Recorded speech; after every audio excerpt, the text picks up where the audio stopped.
I know deep up my feelings for you. Welcome back to Reality Latest Gist, my good people. Welcome back to your #1 channel and home for reality news on politics and many other cocoa wey dey sup for inside this our green white green country, so we be Nigeria. And like this now, me don't come with updates, me don't come with reports, me get information for my table like this way I need to share give the general public. And the cocoa be say the Edo State Deputy Governor will be Mr. Dennis Edawusa. He now don't come aside the yarn they give the general public. Says Senator Monday Okpebholo-led administration don dey work to stimulate agricultural production through various initiatives. The deputy governor now dey yarn say those initiatives wey the Monday Okpebholo-led administration don plaster go last put Edo State among top states in agricultural production in the fullest of time. That is, no go too tey wey men dey reason state that wey make sense when it comes to agriculture. When men dey count states wey dey do well in agricultural production, they go include Edo State.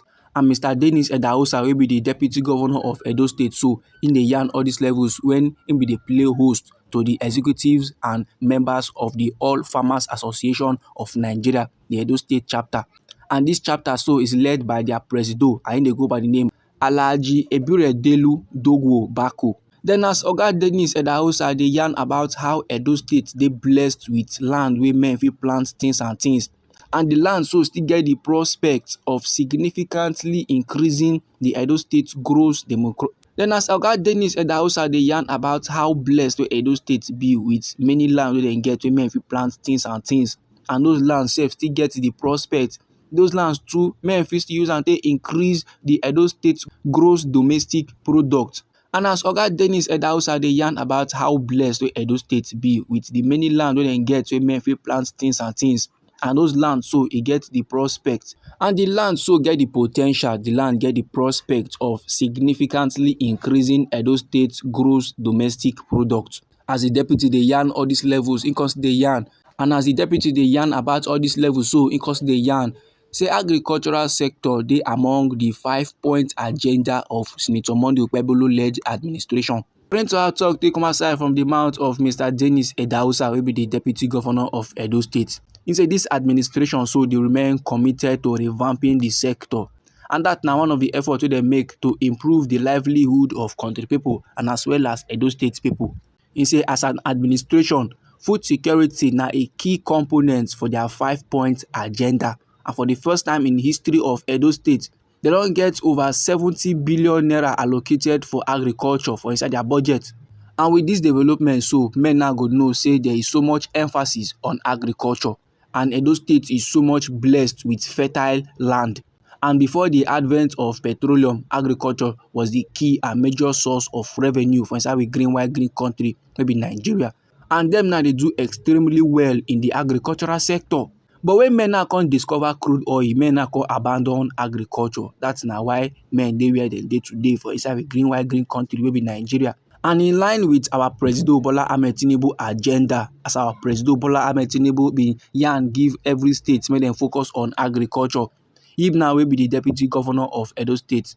He now they assure the general public. He now they assure Edo State people.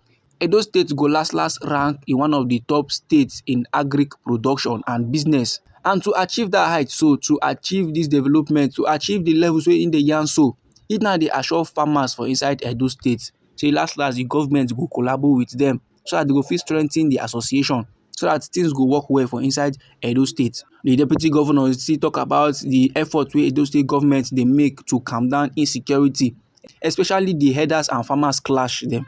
He said like this now things are being put in place to make sure say all those kind of clashes no go happen again, so that farmers they go fit get rest of mind, so that they go fit do their farming business peacefully. And for that to happen, them now they collaborate with security agencies.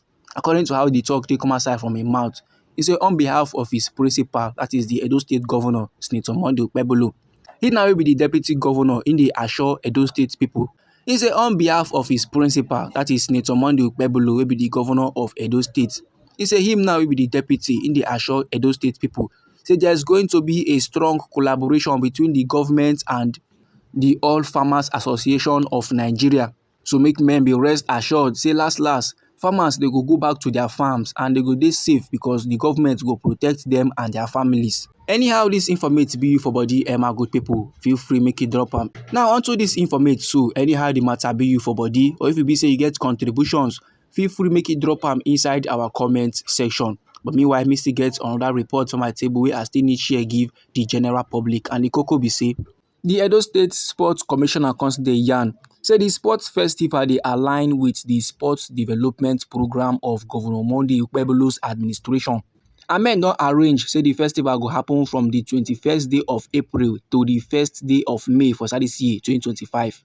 And this festival so na to help Edo State athletes dem prepare for the forthcoming National Sports Festival wey men don arrange say e go happen from the 16th day of May to the 30th day of May for this year 2025 for inside Abeokuta for Ogun State.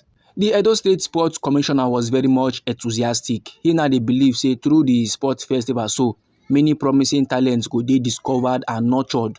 And the sports commissioner was very much enthusiastic. He now dey believe say through the sports festival many promising talents go dey discovered and nurtured.